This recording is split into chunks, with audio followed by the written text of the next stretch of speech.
छात्राओं, हम उपेंद्र नाथ अश्क द्वारा रचित एकांकी नया पुराना का अध्ययन कर रहे थे। प्रारंभ में हमने देखा कि किस प्रकार देवचंद और रविदत्त के परस्पर संवादों के माध्यम से एकांकी का प्रारंभ हुआ और उसी में उनके विवाद के माध्यम से उस द्वंद्व का विकास हमने देखा, जो जहां देवचंद जो एक आदर्शवादी चरित्र है और अपने आदर्शों के लिए और आदर्शों के साथ जीना चाहता है, उसे रविदत्त द्वारा बार बार लिली की माँ द्वारा दिए गए जेवरों को हजम कर जाने की सलाह दी जा रही है।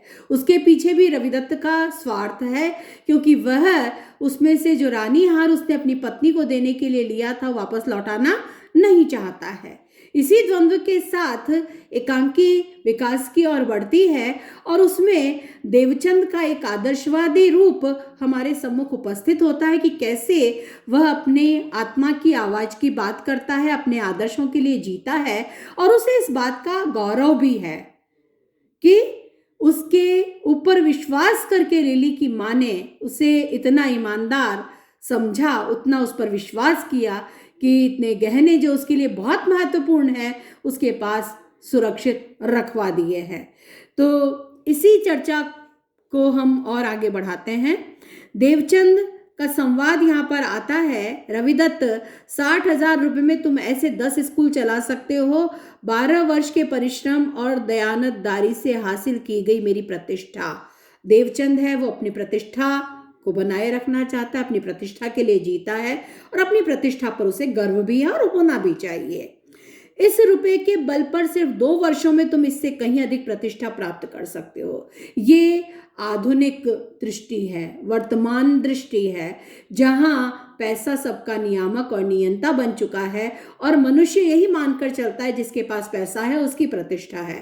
तो रविदत्त है उसके संवादों के माध्यम से वर्तमान परिप्रेक्ष्य में जो वास्तविकता है कि किस प्रकार से पैसे का मोल है, पैसे के बल पर ही प्रतिष्ठा भी प्राप्त कर ली जाती है, पैसे के बल पर ही व्यक्ति समाज में इज्जत पा लेता है, अपना सारा सुख के साधन वह जुटा सकता है। भौतिकवादी सोच बन चुकी है।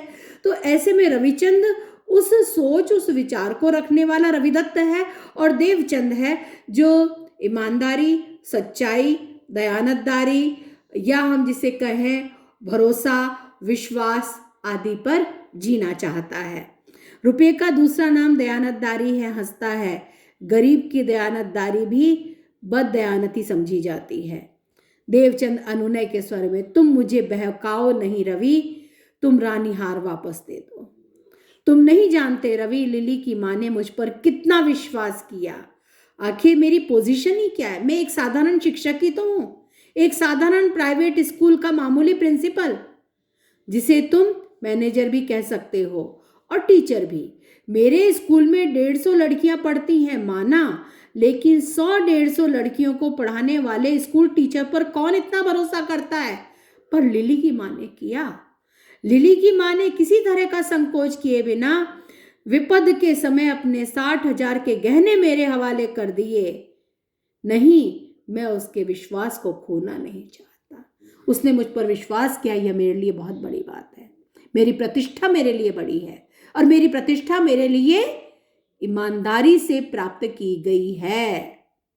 मेरे अनुसार ईमानदारी से ही, अपने सद्व्यवहार से ही प्रतिष्ठा प्राप्त की जा सकती है। रविदत्त बार बार समझाना चाहता है कि पैसे से ही प्रतिष्ठा प्राप्त की जा सकती है और तुम्हें जो यह पैसा मिला है यह तुम अपने पास रखो और इसको हजम कर जाओ। लौटाने की आवश्यकता नहीं है, क्योंकि लौटाना मूर्खता है, ईमानदारी मूर्खता है, विश्वास पर खरे उतरना मूर्खता है। आधुनिक दृष्टिकोण और परंपरावादी दृष्टिकोण, इन दोनों का पारस्परिक द्वंद्व के प्रतीक बन जाते हैं। इस प्रकार से इन संवादों के माध्यम से रविदत्त और देवचंद।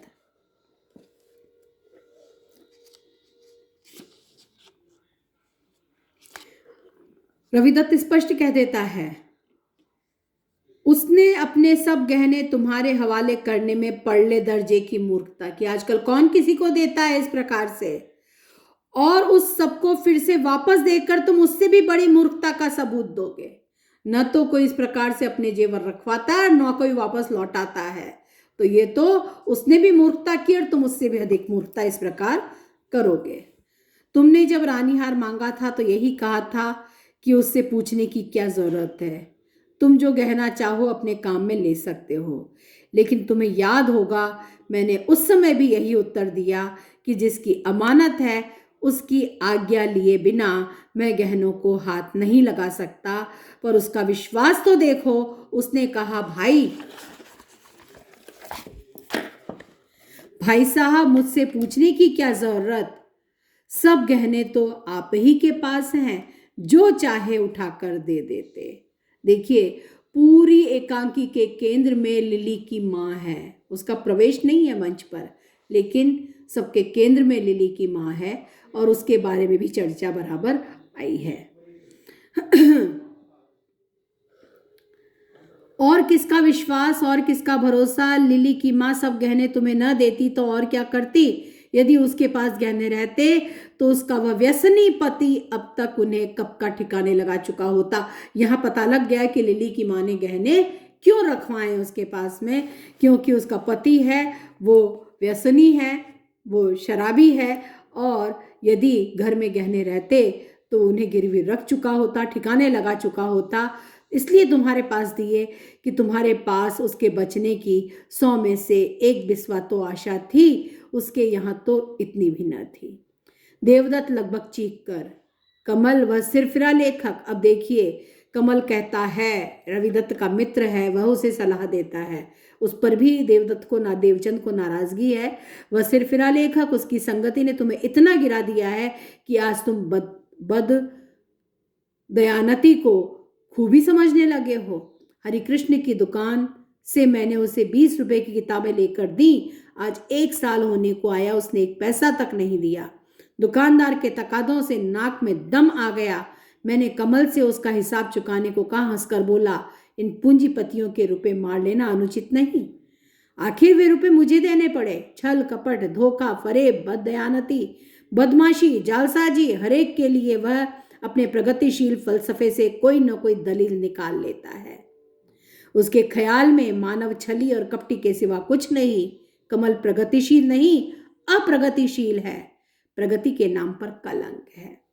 ये प्रगतिशीलता के नाम पर इस प्रकार की बातें करना कि पूंजीपति हैं, वे सब खराब हैं, या वे सब जो भी व्यवसायी है वह बेईमानी से आगे बढ़ा है और इनके रुपए मार लेने में कोई बुराई नहीं है, इस प्रकार की बात कहकर अपनी बेईमानी को सही साबित करना, ये प्रगतिशीलता नहीं है।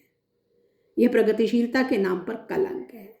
तो तथाकथित प्रगतिशील विचारों के धनी धोरी बनने वाले जो लोग उस प्रगतिशील विचारों के नाम पर जिस प्रकार से बेईमानी और भ्रष्टाचार को बढ़ाते हैं और प्रगतिशीलता का झूठा दंभ भरते हैं, उन पर भी यहाँ लेखक ने व्यंग्यात्मक टिप्पणी कर दी है यहाँ इस प्रसंग के अंतर्गत।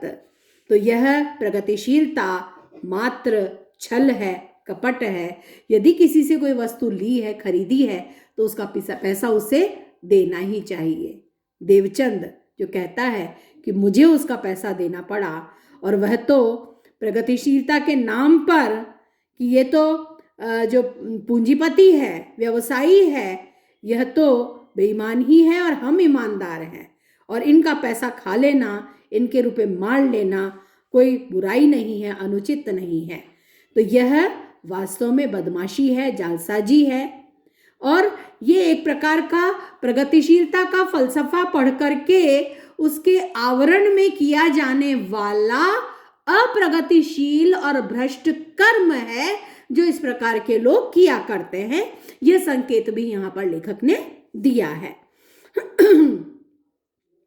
अब बाह्य सफलता सब कुछ नहीं, आंतरिक सफलता भी कोई चीज है। देवचंद है वो अपने आदर्शों को लेकर जीता है, और वह केवल बाहरी दिखावे की सफलता नहीं, अपने आदर्शों की सफलता को बड़ा मानता है और इसलिए यह बात कहता है आंतरिक सफलता भी कोई चीज है, बाह्य शांति की अपेक्षा आंतरिक शांति बड़ी चीज है। तो बाह्य वस्तुओं का मूल्य उसके लिए इतना नहीं है जितना आंतरिक शांति का मूल्य है, और अपने आदर्शों से वह जरा भी विचलित होना नहीं चाहता। आगे इसमें और एक प्रसंग आ रहा है, तो क्या तुम सचमुच रानी हार नहीं दोगे? देखो, इतने दिनों से हम इस मकान में इकट्ठे रहते आ रहे हैं, किसी दूसरे को यह नहीं मालूम हुआ कि हम संबंधी नहीं केवल मित्र हैं। परस्पर संबंधी नहीं है, लेकिन परस्पर संबंधी के समान एक घर में एक साथ रह रहे हैं। सब हमें भाई भाई समझते हैं, दुख में सुख में हमने एक दूसरे का साथ दिया है। किसी तरह का झगड़ा, किसी तरह की लड़ाई हमारे इस संबंध को नहीं तोड़ सकी। तो क्या तुम इस कमबख्त रानी हार को 10 वर्षों की मित्रता के बीच एक भयानक खाई बना दोगे? भरे गले से रवि रवि भावुक हो उठता है देवचंद इस प्रसंग को लेकर के कि हम जो मित्रता से रहे हैं, लेकिन रानी हार को लेकर के तुम इस प्रकार का व्यवहार कर रहे हो, यह कहीं ना कहीं हमारी मित्रता को आघात पहुंचाने वाला हो सकता है। लेकिन रविदत्त, जो कि एक बिल्कुल व्यक्तिवादी विचारधारा वाला और बेईमानी और को जीवन में अनिवार्य मानने वाला, किसी न किसी प्रकार से येन केन प्रकारेण अपने स्वार्थ को पूरा किया जा सके इस प्रकार की जिंदगी जीने वाला व्यक्ति है, तो यहाँ परस्पर दोनों के बीच द्वंद्व तो उत्पन्न हुआ ही है और उसने कहीं ना कहीं मित्रता को भी आहत करना प्रारंभ कर दिया है। रविदत्त, जो कि आदर्शवादी चरित्र है, वो भावुक भी हो उठा है और वह संकेत भी दे देता है कि कहीं यह जो प्रसंग है रानी हार का, यह हमारी मित्रता को ही आहत न कर डाले, तोड़ न डाले। अब कमल का प्रवेश मंच पर हुआ है रविदत्त के मित्र का। क्या बात है, किस पर बात हो रही है? अरे है क्या इसके? देवचंद चीख कर, रवि मैं पूछता हूँ तुम दुकान कब जाओगे? मैं माँ जी को वहाँ बैठा आया हूँ और दूसरे रोगी भी तो बैठे हैं वहाँ पर। जो रविदत्त है वो एक वैद्य है, तो उससे जहाँ पर भी वह मरीजों को देखने जाता है उसके बारे में बात की जा रही है। कोने से छड़ी उठाकर चलता हुआ, क्या हाल है उनका? देव तुम भी उठो, नहाओ, कपड़े पहनो, तुम्हारे स्कूल का भी तो वक्त हो गया। आप अभी तक बैठे हैं। प्रतिमा, अब ये लोग चले जाते हैं, रवि और कमल दोनों चले जाते हैं। तो देवचंद की पत्नी प्रतिमा का प्रवेश है। प्रतिमा और देवचंद के संवादों में भी यहाँ पर देवचंद जैसा आदर्शवादी चरित्र है, उस पर भी पत्नी द्वारा एक लिली की माँ को लेकर थोड़ा लांछन लगाया जाता है। तो वह अपनी पत्नी को भी स्पष्ट कह देता है कि मैं उसे जेवर भी लौटा दूंगा और उसे आगे आने से भी मना कर दूंगा, तुम इस तरह की बात मत करो, लेकिन वह रानी हार लेने में मेरी मदद करो। अपनी पत्नी का सहयोग लेता है और रानी हार वहां से निकाल करके वह वापस लिली की माँ को बुला करके लौटा देता है। अपने जो विद्यालय है, विद्यालय के एक कर्मचारी को भेज करके वह मंगाता है, उसे बुलाता है। यह संकेत इसमें आया है कि कहता है कि तुरंत बुलाया है, लिली की माँ को तुरंत बुलाकर लाओ, और उसे बुलाकर रानी हार वह लौटाता है। बड़ी नाटकीयता के साथ वह एक प्रकार से जो प्रतिमा है उसकी पत्नी, वह रविदत्त की पत्नी को लेकर बाहर जाती है और उसे मौका देती है कि वह उस हार को निकाल सके, उसकी अलमारी से निकाल ले और निकाल कर उसके सारे जेवर उसे लौटा दे। ये एक व्यवस्था इसमें की गई और इस नाटकीयता के साथ आगे बढ़ते हुए यह एकांकी अपने समापन पर पहुंचता है।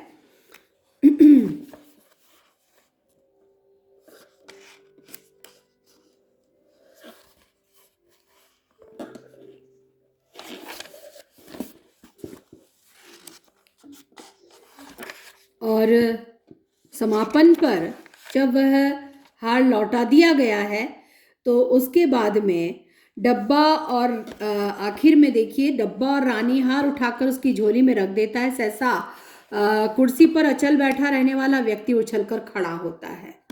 अब आप देखिए, लिली की माँ अंत में आई है और वह यही कहती है, यदि आपके चोरी हो जाएगी तुम नहीं समझती लिली की माँ, मुझे बाहर के चोर का भय नहीं, अंदर के चोर का डर है।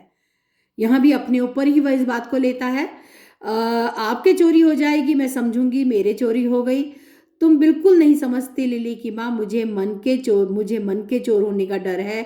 मुझे स्वयं अपने आप से भय है। आज तक मुझे अपने आप पर पूरा विश्वास था, पर आज रवि की बातों ने उस विश्वास को डिगा दिया है। यह अपनी ईमानदारी पर पूरा विश्वास रखकर चलता था और बड़ी सादगी से सज्जनता के साथ विद्यालय में काम करता हुआ अपना जीवन जी रहा था। लेकिन रविदत्त ने आज जितनी बातें कही, उसने कहीं ना कहीं उसके मन को भी हिला दिया है, उसके विश्वास को भी हिलाया है। तुम्हारे आभूषण दबाए भी जा सकते हैं, पर मैंने कभी न सोचा था, किंतु अब इस क्षण के बाद मैं कह नहीं सकता, मुझे मन पर भरोसा नहीं। डिब्बा और रानी हार उठाकर उसकी झोली पर रख देता है। सहसा कुर्सी पर अचल बैठा रहने वाला व्यक्ति उछलकर खड़ा होता है। हमें अब समझ में आता है, अचल बैठा रहने वाला व्यक्ति की योजना लेखक ने एकांकी के प्रारंभ में ही बता दी थी कि एक व्यक्ति बैठा हुआ है एक तरफ जो इस एकांकी को देख रहा है, और वह कहता है बकवास। कमरे के मध्य आ जाता है, बंद करो। क्या इसी की प्रशंसा के पुल तुम बांध रहे थे? मैं अब तक बड़ी कठिनाई से अपने आप को रोकता था, पर अब यह सब बकवास बंद करो। असीम उपेक्षा से सस्ती भावुकता, पुरानी गली सड़ी थीम और दकियानुसी ट्रीटमेंट, इसमें यथार्थता कहाँ है? यह सोच कैसे बन गई कि यथार्थ है तो वह कड़वा ही होगा, गंदा ही होगा, बेईमानी ही होगी, भ्रष्टाचार ही होगा। ईमानदारी, सच्चाई, दयापन, दयालुता, लोगों के बारे में एक सदाशयता, सद्व्यवहार, आदर्श, ये भी तो यथार्थ बन सकते हैं। यही संकेत लेखक ने यहाँ पर दिया है। लेकिन जो एक सोच बन गई है कि यथार्थवादी वही है जहां पर बेईमानी दिखाई जा रही है, भ्रष्टाचार दिखाया जा रहा है, दुख है, दारिद्र्य है, कठिनाइयां हैं, वही सब यथार्थ है। आज का युग यथार्थ का युग है और आज इसी के दृष्टिकोण से जीवन को देखा जाता है। क्यों गजेंद्र, क्या इसी की प्रशंसा तुम करते थे? देवचंद, गजेंद्र, पर यह तो 16 आने वास्तविक है, ऐसा व्यक्ति है। एक बिल्कुल सच्ची घटना से इस नाटक का कथानक लिखा गया है, यह सच्ची घटना है। देवचंद, जो गजेंद्र भी है एक प्रकार से, तो वह यही कहता है कि नहीं, यह सच्ची घटना है। अचल बैठा रहने वाला व्यक्ति, तुम इसे यथार्थ कहते हो? कौन आज के जमाने में 60,000 की चीज वापस कर देगा? पर मनीराम ही वह आदमी है। मनीराम मूर्ख है और आज का यथार्थवादी ऐसे मूर्खों का चरित्र चित्रण नहीं करता। ऐसे लोगों को मूर्ख कहा जाता है और उनको नहीं पूजा जाता। वह अपवादों को छोड़कर आम आदमियों की बात करता है। वह आदर्श के पीछे नहीं भागता, यथार्थ के पीछे दौड़ता है। वह सौंदर्य को नहीं, विभत्स को चित्रित करता है। वह यथार्थवादी है, घोर यथार्थवादी। यह नाटक नहीं चलेगा, कोई और चुनो और देखो, इस पर मसौदा मुझे दिखा लेना। खट खट पांव रखता हुआ चला जाता है गजेंद्र, चकित और किंग कर्तव्य विमूढ़। यथार्थ, पर मैं कहता हूं यह एकदम यथार्थ है। 16 आने सच है। लिली की माँ की ओर देखता हुआ, तुम तो जानती हो मनीराम की बात। पर्दा सहसा गिर पड़ता है। तो इस प्रकार से नाटक दिखाया गया और कहा गया यह यथार्थ है। तो क्योंकि यथार्थ इतना गंदा, इतना घिनौना हो चुका है, वास्तविकता में ऐसा कहीं देखने को ही नहीं मिलता, इसलिए इस पर विश्वास नहीं होता और इसे यथार्थ मानने को तैयार नहीं है।